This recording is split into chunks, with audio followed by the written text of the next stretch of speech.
ॐ विश्वं दर्पणदृश्यमाननगरी तुल्यन्निजान्तर्गतं पश्यन्नात्मनि मायया बहिर्भूतं यथा निद्रया यस्साक्षात् कुरुते प्रबोधसमये स्वात्मानमेवाद्वयं तस्मै श्रीगुरुमूर्तये नमः इदं श्रीदक्षिणामूर्तये बीजस्यान्तरिवाङ्कुरो जगदिदं प्राङ्निर्विकल्पं पुनः मायाकल्पितदेशकालकलना वैचित्रचित्रीकृतं मायावीव विजृम्भयत्यभिमः योगी वयस्वेच्छया तस्मै श्रीगुरुमूर्तये नमः इदं श्रीदक्षिणामूर्तये तस्मै श्रीगुरुमूर्तये नमः इदं श्रीदक्षिणामूर्तये ॐ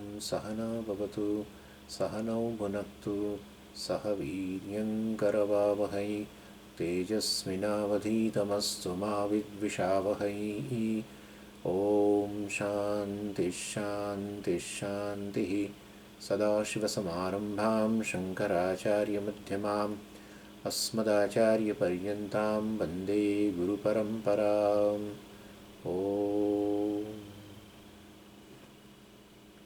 42 अनुसृत्य गुरुस्नेहं महिष्यां तत्त्वमुक्तवान् ततो यथावद्वेदैषः प्रतिबन्धस्य संक्षयात्. So in these verses from verse 30 to 52, Vidyaranya is pointing out that Mahavakya is capable of giving knowledge. It is exactly like Nishkarma Siddhi, second chapter, but there it is much elaborate, several Purvapakshas, and very popular Purvapaksha is that any study of Vedanta never gives you direct knowledge, means will not give mukti. Any study, any classes you attend, it gives you indirect knowledge, theoretical knowledge. You have to do something, and especially going to Nirvikalpa Samadhi, etc., is the only solution to gain moksha. So this is a very typical Purvapaksha, and Nishkarma Siddhi Sureshwaracharya ji does a very. I request you to study that in case if you get some time, please study that. It's a wonderful second chapter. Here also it is saying Mahavakya is establishing now here in this chapter between verse 30 to 52 is establishing Mahavakya is vichara of Mahavakya gives you paroksha jnana, gives you aparoksha jnana. So this is what he is establishing. I don't know, I also said something which is really contrary. Anyway, so it doesn't give you bookish knowledge or whatever, theoretical knowledge. It definitely gives you. In fact, Mahavakya, if I am feeling that I am not able to claim that I am free, well, one has to do again and again Shravana. Anyway, but why? Tell us the reason. Why we listen about me, which is so direct. There is nothing closer than I. Right? Such a I which is self-revealing. Well, why when it is told that you are Brahman, which is a fact, about I which is so close, which is self-evident, self-existent, why I don't understand? That I should claim, yes, I am not body, I am Brahman. And in fact, when body shines, Brahman shines. Not that because body shines, Brahman shines. Because Brahman shines, which is self-shining, body shines. Yeah. Which is all the time shining. In fact, not a single experience in a human life, in any three states, is without consciousness. Not a single experience. A very, I mean, experience which is we cannot even like seeing something in a tree. You are seeing a tree in front of you. The perception is complete. When perception is complete, reveals that I is already established. Without I is not established. Without I is not established, you cannot establish the existence of anything in the world. So, well, definitely I is self-existent, because of which, well, you arrive at the existence of the tree and everything in the world. So close. Everything is non-separate from I. Anyway, but we miss. But anyway, we miss, that's fine. But when Mahavakya tells, well, teacher tells that you are that self-revealing Atma, then why am I not able to understand? Yes, that's a nice question. And well, that is because there are certain obstacles, and well, and that has to go. So then what should we do? Now there are two things. So first thing is this Shravanam of Mahavakya, which is called Mahavakya Vichara analysis, inquiry into Mahavakya, should continue. That's the first thing. Second thing, if suppose I am doing Mahavakya Shravanam since 15 years, but still I am not able to get the clarity of Mahavakya, then there is something else is required. Then parallelly you start something else, yeah. And that is called basically what? Nirguna Brahma Upasana. Just say, I am Brahman. That's it. And need not say loudly. Just murmur. Like Om Namah Shivaya, Om Namah Shivaya, Om Namah Shivaya, Om Namah Shivaya. Like that. Okay? Aham Brahmasmi, Aham Brahmasmi, Aham Brahmasmi, Aham Brahmasmi. Keep doing that. And this is one has to take very seriously, because this has been told in the Shastra. Vidyaranya, such a great Acharya, tells, especially devotes a chapter for that. So do the Nirguna Brahma Upasana and do the Shravanam continuously. Well, then the same Mahavakya now starts speaking to you. Yeah. So that, the obstacles will go, and all what was information from the Shravanam for you turns to a knowledge. So Pratibandha Nivrutti, both ways. Shravanam also does, please understand. For initial Shravanam definitely removes the Pratibandha. Later Shravanam becomes an Nidhyasana, because knowledge is there now. And therefore if you keep Shravanam, doing the Shravanam, well, that becomes an Nidhyasana. And so Pratibandha goes by Shravanam, as well as Pratibandha goes by Nirguna Brahma Upasana. Therefore, this is wonderful insight into our confusions. Most of the seekers have this confusion. What should we do, Swamiji? What should we do? We are listening, but still nothing is happening, etc. Something like that people say. Anyway, and what kind of obstacles are there? Vidyaranya started discussing about that also. Because in Mahavakya, which, he is discussing that Mahavakya gives a aparoksha jnanam between 30 to 52. So he should discuss what are the pratibandhas which does not allow to gain a clarity of the Mahavakya Vichara, etc. So then he said, he quotes, Vartikam, etc. And initially, and then there are three types of pratibandhas are there, Bhuta, Bhavi and Vartamana. And then from the Vartika Sara of his own text, now he is quoting what are the Bhuta Pratibandha, what are the Bhavi Pratibandha, what are the Vartamana Pratibandha. So Bhuta Pratibandha we were discussing, and he gave an example of a sannyasi who basically, because he was a grihastha initially, and he loved his wife very much, but now being he has entered into sannyasa, then wife has become Bhuta Purva now. Purvam Bhutaha, Bhuta Purvaha. So this is, now he is former wife. Now you cannot say. If you say she is my wife, then you are no more a sannyasi, you are grihastha, you call yourself as a husband. Therefore, now still, but because of that vasana of affection, etc., attachment, So right now he has taken a sannyasa with a commitment to listen to the Shastra. The teacher is very capable, giving knowledge. Doesn't go, because the moment he comes out of the class, or maybe in the class also, he constantly thinks of a, a wife, etc. And this is very common.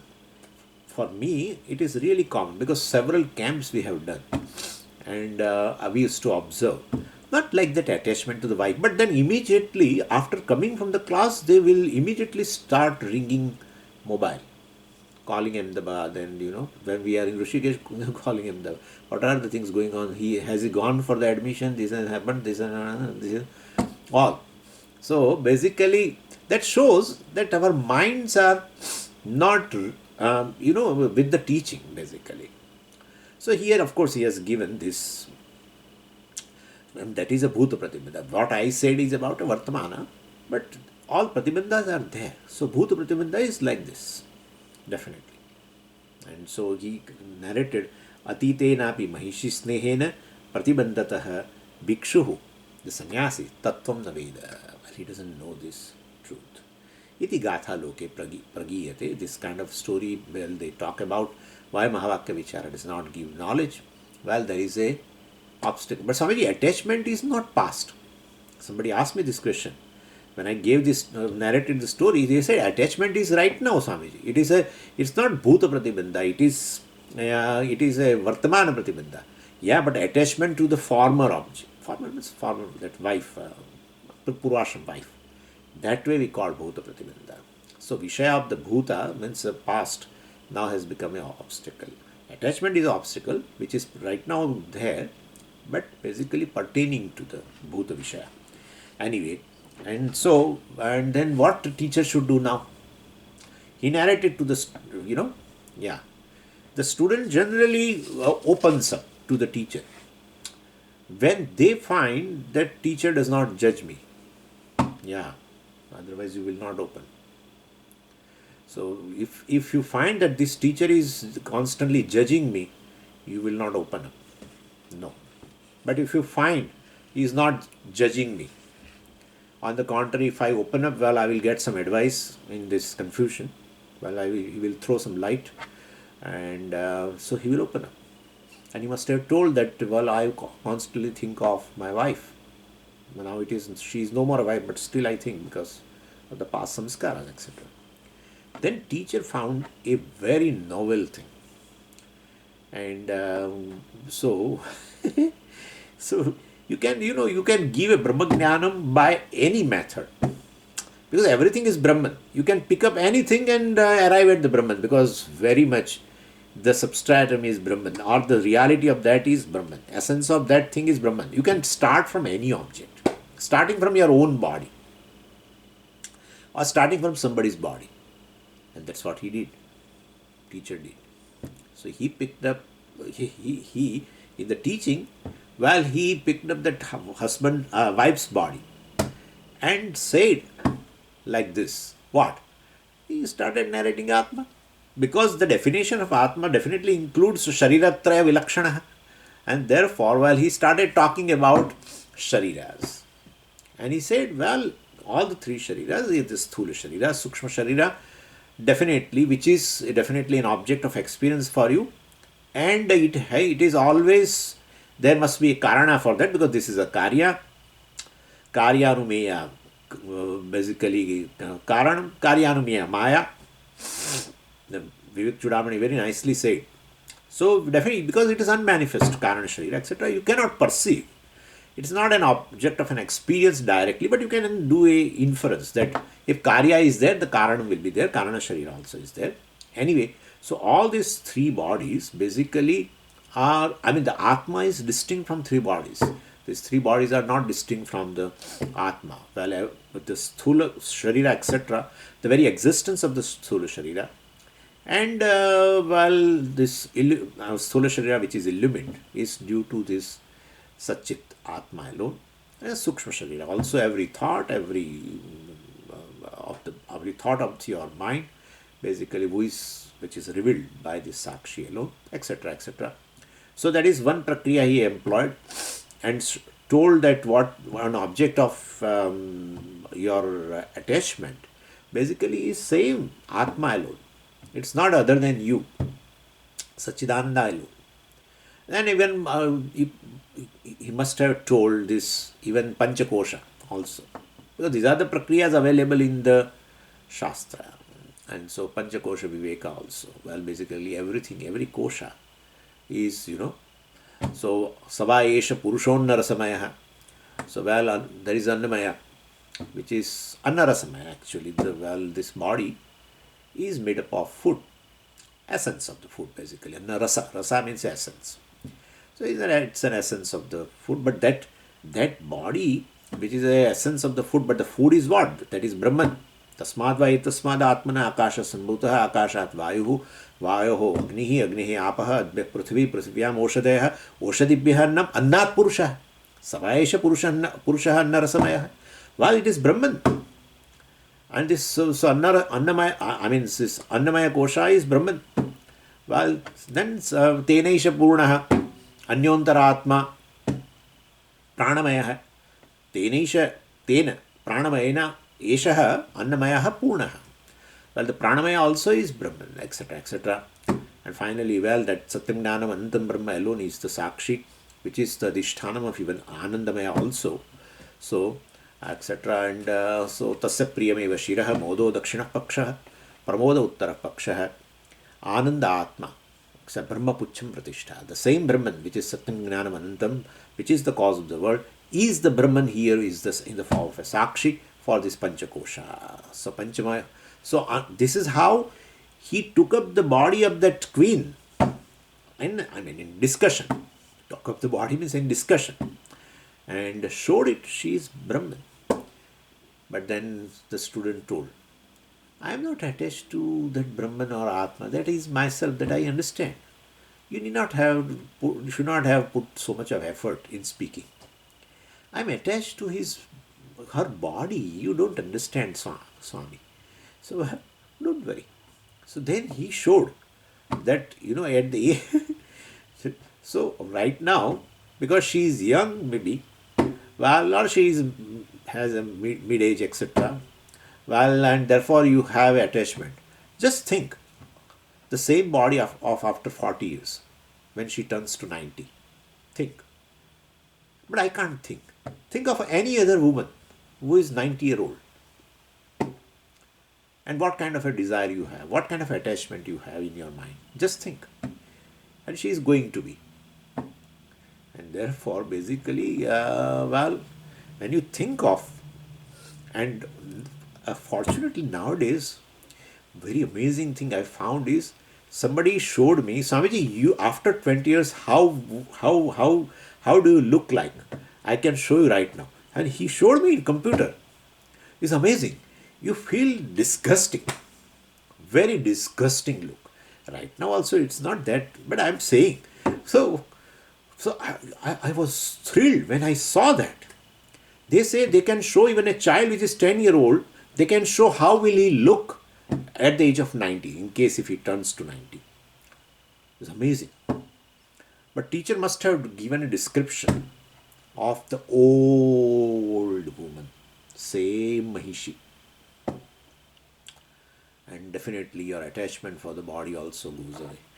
Anyway, so this is how, these are the various ways of teacher must, the methods of getting rid of an attachment obstacle from the student's mind. Teacher must have employed all these prakriyas also.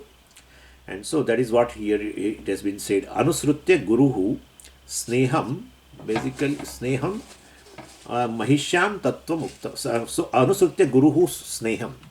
Guruhu sneham anusrutya, basically. So that is how we have to see Guru, the teacher, in keeping with anusrutya, in keeping with the attachment of the student in that mahishyam, in that mahishi, well, tattva muktavan. So, well, he told the truth of the whole thing, that it is just an appearance. There is no reality in that. The very tangible thing in the body is this existence consciousness. There is nothing else. So, every cell is existence consciousness. Every cell And the cell nucleus, existence consciousness. In the nucleus, there are some RNA, DNA. It's also so. Where is the body which is away from this Satchit? Nothing is away from the Satchit. In fact, it's Satchit alone is as though embodied. So it is just like that. Anyway, so Mahishyam Sneham Anusritya, in keeping with this attraction, etc., attachment of the Shishya in Mahishi, Guruhu Tattvam Uktavan. Well, Guru narrated what is the truth of that. And then there are many things we can understand on our own. Also, that you don't like, we'll be discussing in the 12th chapter of Pancadasi. Wonderful. In fact, that is the whole 12th chapter is Brihadaranyaka Upanishad, that one Vakya discussion. Whole 12th chapter. Navare patyuh kamaya pati priyo bhavati, atmanastu kamaya pati priyo bhavati. You don't love your wife. You say, I have tremendous attachment. You don't love for her sake. You love for your own sake. And that is why, well, etc., etc. We'll see in detail in the 12th chapter. So anyway, so by various means, teacher must have employed that, and so the student must have come out of this attachment. And once you come out, there are steps like this. Attachment is also a greater issue in our sadhakas. Everyone. There is nothing wrong. It's actually an order. But anyway, we have to come out of that. So first you have to think like this about other people, etc., where you have an attachment, and then come to your own body. Once the attachment for the world, people decreases, then come to your own body. There also there is an attachment. And then you should see that attachment to the body is real or unreal. Well, because when the body is young, 30-year-old, well, definitely I pray for the long life. Means I want to continue with this body. I like this body. Body's existence comes to an end, well, I can't think of. So you pray for Dirghayu. And when you turn 80, well, you pray for Alpayu, right? So you pray for so short life. You want to get rid of this body. Therefore, now you can understand. Now you want to get rid of this body. You want to go out of, discard this body. So if you have an attachment, and that is a real attachment, then you don't want this kind of a thing, that you want to get rid of it. To get rid of a given thing and attachment cannot go together. And therefore, definitely, here also we have to see, attachment for any object has no reality other than the fancy of the mind. It is merely fancy. You superimpose some value on something, and then, that turns out to be an attachment. And there is nothing in this creation, including the body, including your own mind, including your pranas, anything, and which is a real an object of an attachment. There will be real attachment for an object. No, nowhere. Not even wife, husband, friends, nothing. That is why we criticize anything, any damn thing we criticize. We want to get rid of very beloved also. Anyway, so one can become free from the attachment of this body also. Tataha, and thereafter, so Eshaha Yathavat Veda. Eshaha, this person, this sannyasi, Veda, he will understand the Mahavakya, and he will understand the Atma Yathavat, just as the Atma is, or as the Mahavakya is, let us say, he understands, or as the Atma, the nature of Atma is, he understands. How it happened? Pratibandhasya samkshayat. So then definitely this pratibandha, etc., has gone, in terms of attachment, etc., has gone. And that also, attachment also, we should know that any pratibandha goes gradually. But that we have not discussed. Any pratibandha goes gradually. There will be always a intermediate period, which is exactly like a sandhya, like a dawn and dusk. It is like a dawn and dusk. The dawn is something where the night has not completely gone and the day has not yet completely started. That is always like this. Any pratibandha, sometimes we are so violent and expect so much from us, so much. We expect from you something which is really impossible. You feel the pratibandha should go away like this. It never goes. Never. Any pratibandha in spiritual path never goes. It may be attachment, it may be anger, it may be anything. Even the ignorance or the even ahankara, the superimposition, etc. Nothing goes just like that. So some kshaya, that's how kshaya means it decreases. It wanes away slowly.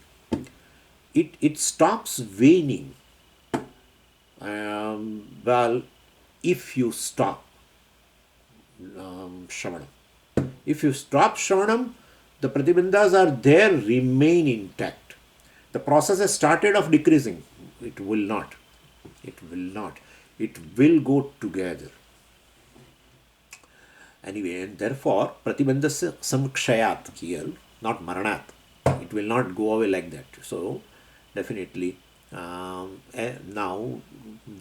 and he can understand, he can appreciate. He may talk to teacher, that's another thing. But he alone can appreciate this, that yes, pratibandha is going. How? Because now the same Mahavakya Shravanam, well, he finds so much relevance in his life. And I think all of us, I'm sure, all of us in our journey of this spiritual path and exposing to the Vedantic teaching, every one of you must have experienced this kind of thing, that several obstacles were there initially in terms of understanding, etc., has slowly gone. And therefore, further obstacles also will go slowly, including the final obstacle called this ajnanam, etc., or even a pratibandha, our habitual error, etc., dehatma buddhi, etc., goes slowly. So, in a jnana yoga, well, all the three things basically, especially two things, should not be left. And one is a shravanam, which I include with the mananam, and the second is nididhyasanam.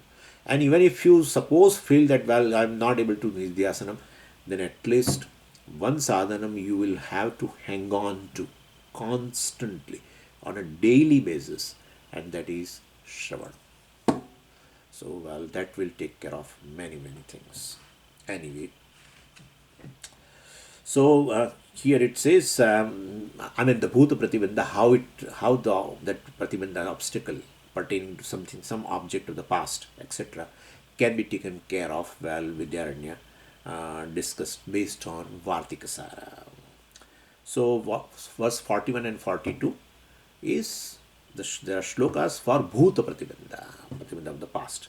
Now 43 and 44 pertaining to the vartamana pratibandha, and you know this particular verse, the 43 third verse, is very oft quoted verse by all the acharyas. Verse 43. Pratibandho vartamanaha vishayasakti lakshanah prajnamandyam kutarkasya viparyaya duragrahah. So, well, so it says here, pratibandha vartamanaha. This is a vartamana pratibandha, and he divides into four. First is vishayasakti lakshana. Again asakti. So again attachment.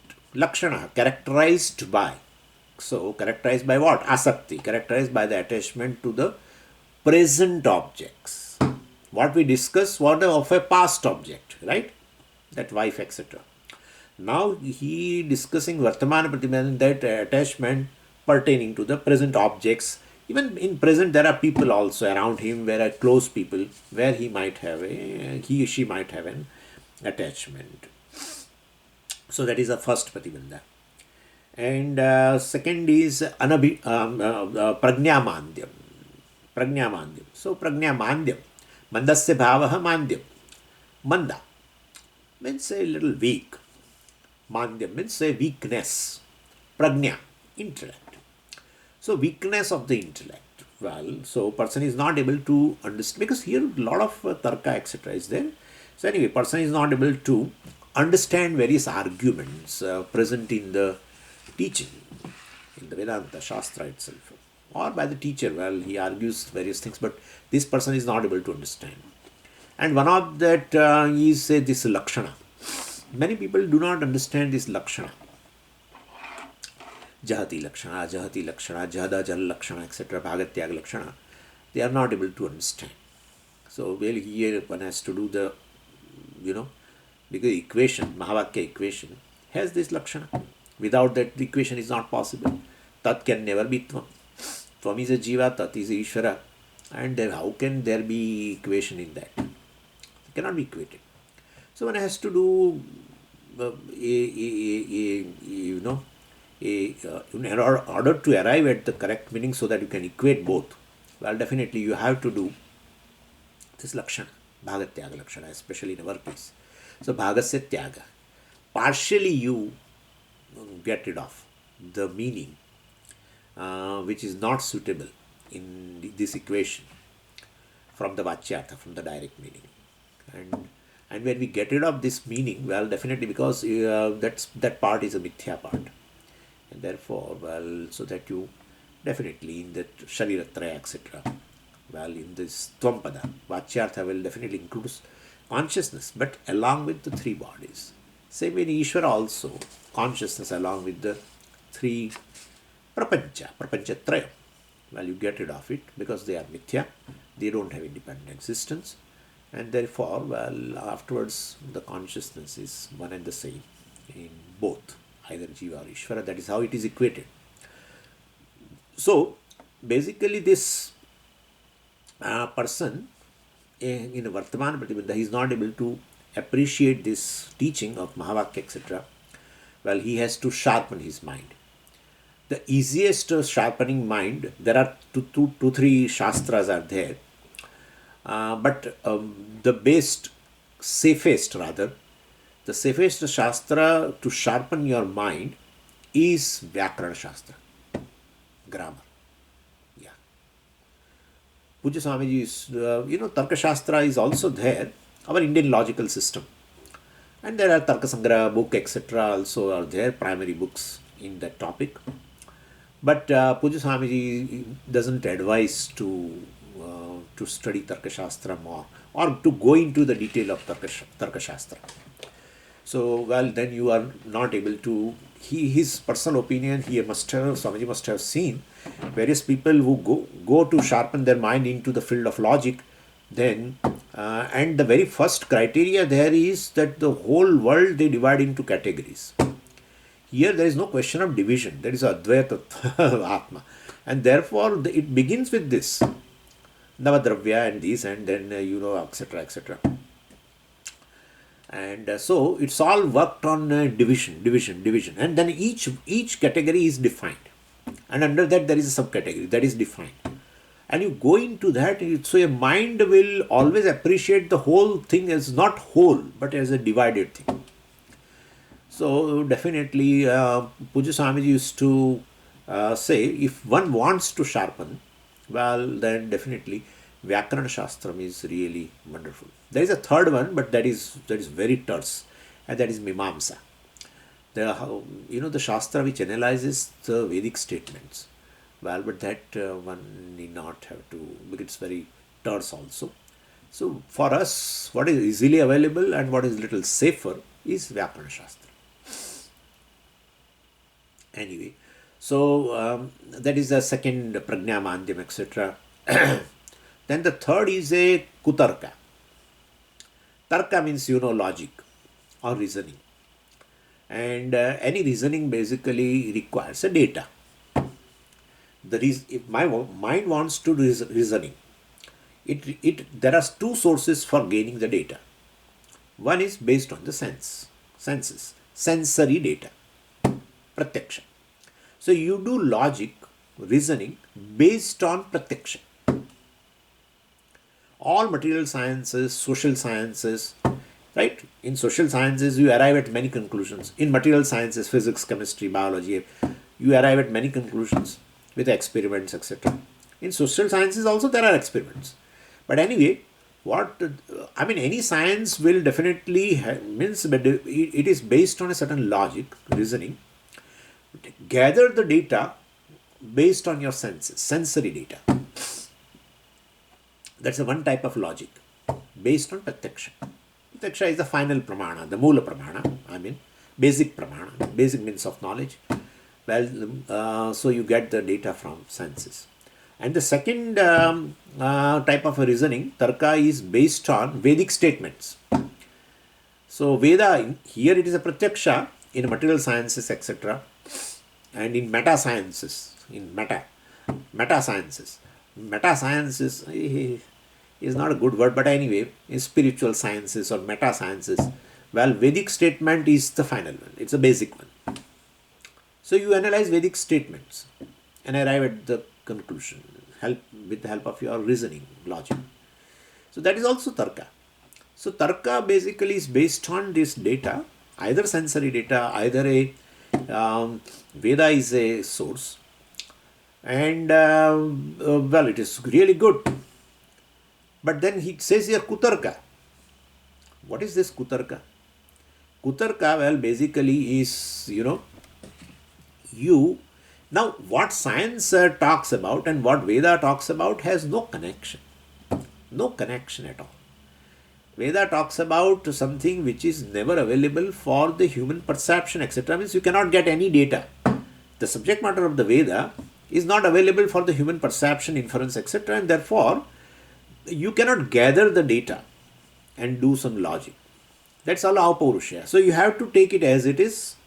And then in order to understand the validity of that, well, with the Shraddha, etc., well, you apply logic.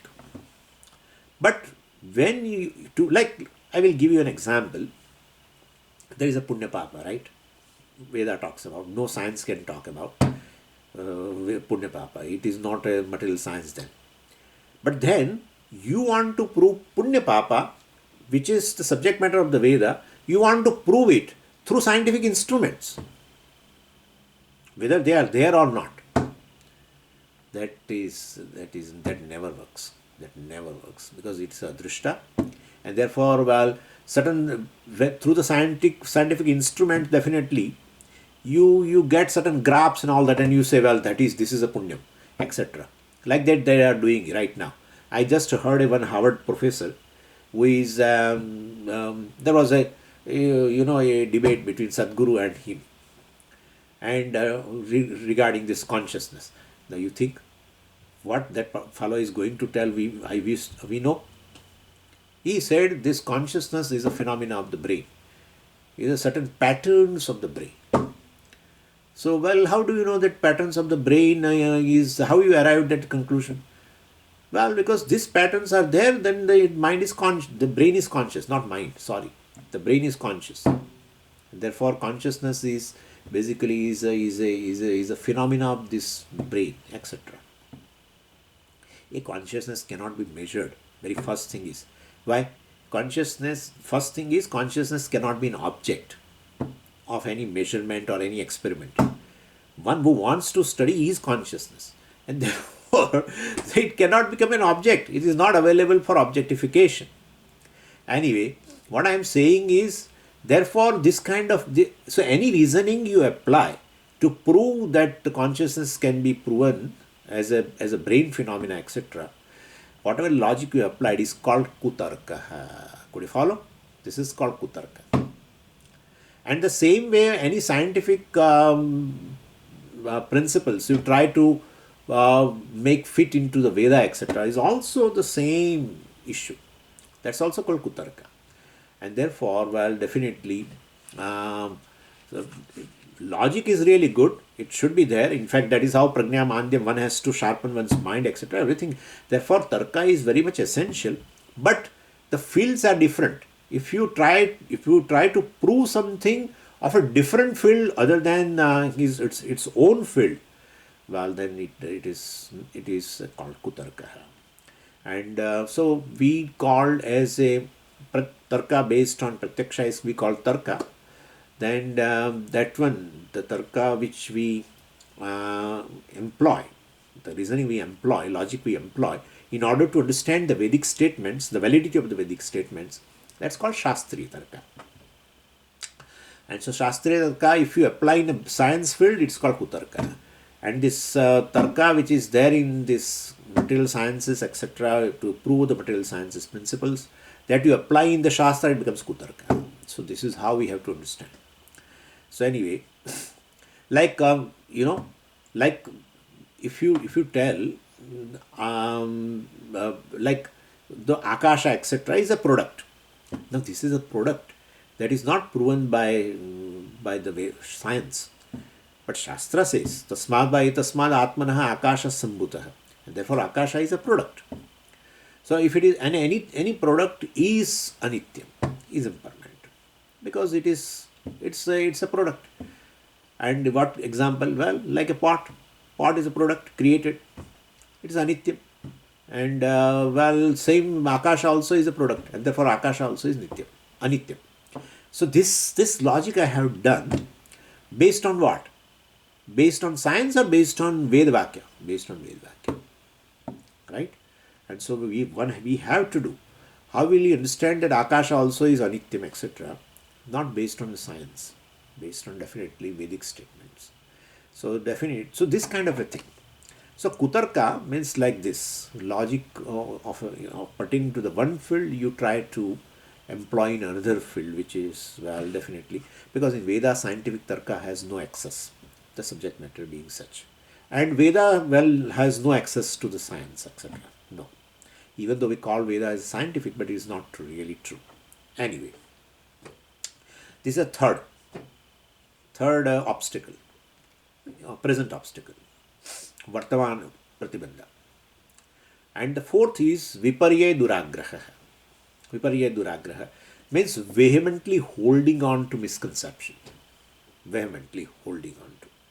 Regarding what? Regarding world, regarding Ishvara, regarding oneself. So basically, and once you start listening to Shastra, then two things come. You are exposed to two things.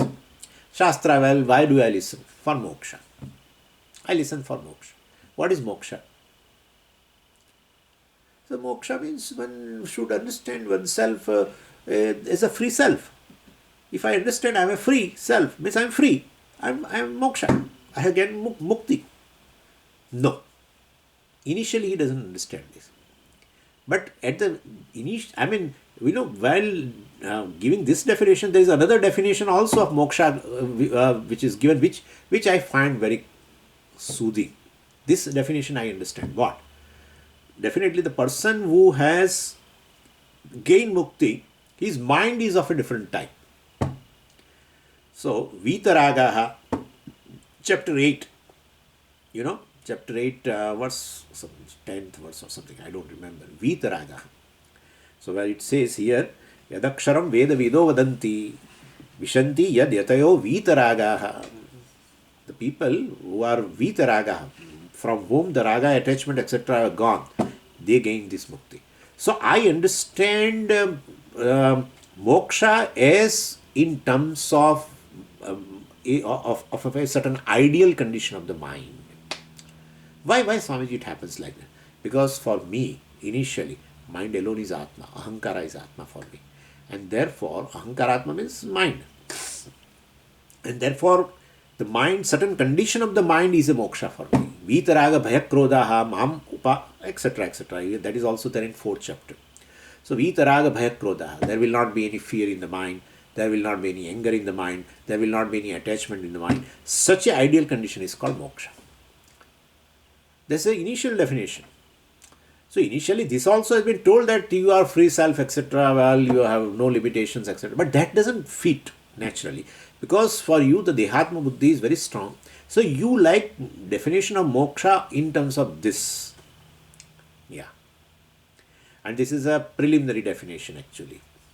And that is a Jivan Mukti, where your mind is basically free from this attachment, fear and this anger and all that. It's a Jivan Mukti, right? And what is Videha Mukti? He understands initially. Well, I will not have any future Janma. That's it. I'm born, definitely. But now I will not have a Janma. Again, this is in terms of Ahankara only. Right? Coming and going will be what? This is in terms of Ahankara. Where is the question of Janma and Mrityu for the case of, in the case of Atma? There is no Janma Mrityu at all. So when you say, well, I will not have a future Janma, so you are not understanding yourself as a free self. I mean, this is Brahman. You are understanding in terms of Ahankara. Ahankara definitely arises and resolves. And therefore, Videha Mukti is understood in terms of not gaining Purva Janma. And Jivan Mukti is understood in terms of gaining a certain freedom from the emotional hold. So attachment is not there, and fear is not there, anger is not there. Well, that is moksha. You understand like this. This is a preliminary understanding, right?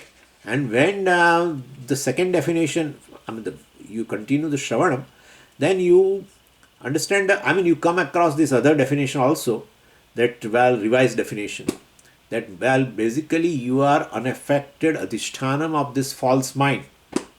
Whatever is there in the mind, it's in the mind. Well, so I falsify the mind. Not I equate my mukti with the mind, in terms of mind, a certain condition of the mind. No. So whatever is, you claim that you are not the mind. That's a revised definition. You claim yourself as the very asanga adhishthanam, of even mind, everything, but mind also. Free adhishthanam of this mithya, antakarana, etc. And so, when this definition comes, what will be our attitude? Well, if we are ready to accept this definition and leaving aside that primary definition, preliminary definition of the moksha in terms of mind and etc., and Videha Mukti in terms of not gaining Purvajanma, etc. If you are ready to drop, well, you don't have obstacle. But suppose you are not ready to drop, then we say vehemently he is holding on to this preliminary definition of moksha, which is not a true definition in fact. But anyway, and he will, the obstacle will be, because then Mahavakya Shravanam, even if he does, it will not be a reality for him. Mahavakya shows a reality, right? That you are Brahman, etc. You are Sangadishtanam of even everything is mithya, etc., including your mind. Whatever the mind is there, that is arahankara, is mithya. Therefore, you falsify, but he is not ready. Because of that previous definition, he is holding on to that. And that will definitely becomes an obstacle in understanding Mahavakya. So, he is in the process of removing all the obstacles in the mind and thinking that I will have an ideal condition of the mind, and that is called moksha. In fact, our own people, right, when they ask question, you can understand very well. If Swamiji, I don't think I will gain this moksha. Why? I have a lot of raga, and I have all this. Therefore, this freedom from raga, etc., freedom from the anger, freedom from the our fear, etc. Well, so they consider, to an extent it is okay. It definitely helps. But you should appreciate the final definition is that you are free self. When you say that my mind is so and so, well, you are free self and the mind, etc., is mithya. Whatever the type of mind, dirty or good, etc. Basically it's a false thing. And therefore, when Acharya says here that there is a Rajju Sarpa, and you don't know the Rajju as a Adhishthanam, and take the Sarpa as a real, and then you try to remove the poison out of that Sarpa, and you are trying so hard, like that kind of a thing. So, you eternally you will be removing it, because there is no Sarpa to begin with. If there is a real Sarpa, you can take it out once for all, the poison. It will be poison free. But this kind of a Sarpa, which is Rajju Sarpa, and you are doing some mantra japa, etc., to make yourself free from this kind of Sarpa, which is poisonous in your mind, you will be eternally doing it. And therefore, that is why they say, even you, this has been discussed in Bhagavad Gita home study course. I am telling you, where Puja Swamiji said, it is, this mind, making the mind perfect mind. He is embellishing, that, what is that? We call Savarni, broom, yeah. So, so like that. Nothing. So basically, certain conditions, sadhana chatushta sampatti is enough. Afterwards, you have to pay attention to this final definition that I am the asangadhishthanam of everything. Everything is basically mithya, non-separate from me. It is merely an appearance, etc. And therefore, then we can understand that you don't have any obstacle. But if you hold on to that, the previous definition, preliminary definition, well, then we call it is a viparya duragraha, vehemently holding on to some misconception, taking mind as Atma and trying to make it free from the impurities, etc., in order to gain moksha. So this is how viparya duragraha has been also discussed. There is also a pratibandha. How will we get rid of this pratibandha? That has been discussed in verse 44. Shamadeshravanadesh tatra tatrochitaikshayam nitesmin pratibandetah swasya brahmatvamashnute. Shravanadaihi shamadhyaihi. Well, tatra uchitaihi kshayam. So, Shravana and Shamadhi. Shravanadi and Shamadhi. So, uchitam. Tatra. So, tatra means on all Upanishads, etc. This has been discussed, that to get rid of this Vartmana Pratibandha, well, these things should be there. Shravanadi. Who says? Upanishad says. Which Upanishad? Well, first is for Shravanam, Brihadaranyaka Upanishad 2.4.5. You know very well. That statement is Maitri Brahmana. You know very well. Maitri Brahmana appears at two places. Here in 2.4.5 also it is there. Atma vare drashtabhyah, shrotabhyah, mantavhyah, nidhyasitavhyah, etc. That will help to get rid of this Vartamana Pratibandha. But which Vartamana Pratibandha will be gone by this Shravanam, that will be seen. Then the second statement is Shamadhyaihi, Shamadhi, etc.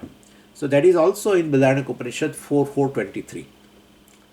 By the way, before I quote, I would like to tell you that particular statement, I mean, Brihadaranyaka Upanishad appears in both the shakhas, right? Kanva Shakha and Madhyandini Shakha. And therefore, in that Shakha, this whole Brihadaranyaka appears, but with a little change here and there in the mantra, some word. And so here also you will find like this. In this Brihadaranyaka Upanishad 4.4.23, in one Shakha, this statement is like this. Shanto danto uparatas titikshuhu samahito bhutva atmani eva atmanam pashyati. A Shariraka Brahmana says, talking about sadhana chatushta sampatti. People asked, in our satsanga also they asked, Swamiji, sadhana chatushta sampatti has been discussed in a Upanishad or not? Well, so it's a very nice question. Yeah, it is discussed. Shantaha dantaha. Shantaha shamaha. Dantaha. Shama means manonigraha. Manonigraha means, well, getting rid of involuntary thoughts of your mind. Making mind free from involuntary thoughts is a healthy mind. More the involuntary thoughts, mind is more sick. Involuntary means doesn't take any permission of me. Just goes here and there, left and right. Even when you are sitting for the study or when you are listening, mind goes, doesn't take your permission. But more voluntary thoughts, shamaha. More involuntary thoughts, no shamaha. So, manonigraha is nothing but like this. And damaha, discipline of the sensory organs. Gateways, I have told you several times, gateways are open, and we have to keep them open. But then infiltrators are there. They enter, and they enter through that and go here and creates a tremendous turbulences in the mind. Yeah. So basically, you should have a checkpoint on those gateways, etc. Anyway, so Shantaha Dantaha Uparati. Uparati means sannyasa. Uparati also means Swadharma Anushtanam, you know. Panchamaha one has to do, etc. Titiksha. Well, Titiksha is forbearance. Forbearance is nothing but a developing immunity. Mental immunity is called Titiksha. These are simple definitions. Mental immunity. Like physical immunity is required, same way mental immunity also is required. Towards various situations, the situations are always opposite, right? So, well, if you don't have immunity, you will fall sick. Yes. Same like in our world. Sometimes COVID, sometimes something else. So, varieties of the situation. Your physical immunity should be there. You cannot control the world. You can definitely control your own body, etc. In terms of an immunity, you can increase your immunity. Same way, here Titiksha also means say you increase your mental immunity. Anyway, and then Samahita, Samadhanam. Focusing all the time. A long-term focus. Short-term focus, well, I have to take care of my family, etc. I have to earn money. That's a short-term focus. While doing that, in one corner there is a long-term focus also is there. That's called Samadhanam. So, Titikshu samahito bhutva atmaniva atmanam pashyati. If you have this kind of qualities, well, then one is able to see the self as it is, etc. Now here, this 4423 in another branch of Veda, the Shukla Yajurveda, there you find this verse, this mantra a little differently. Shanto danto uparatas titikshu shraddha vitto bhutva. Atmaniva Atmanam Pashyati. Because you will ask, Swamiji, you have not talked about Shraddha. Shraddha is not there. No, but in other branch it is there. Shraddha Vittaha. Shraddha Vittaha means Shraddha Vittam Yasya. Saha Shraddha Vittaha. For one who has a wealth of Shraddha. Well, means he has a Shraddha, definitely. So all these things are there. There Samahito is not there in one branch of the Veda, in the Brihadaranyaka. In another branch, Shraddha is not there. But if you combine this, well, definitely you find all qualifications, right? Samadhi Shatka Sampatti will be there. Vivek Vairagya has been talked about in other place, where Mundaka Upanishad, we have all the time ready. Pariksha Lokan, Karmachitan, Brahmano, Nirvedam Ayat, Pariksha.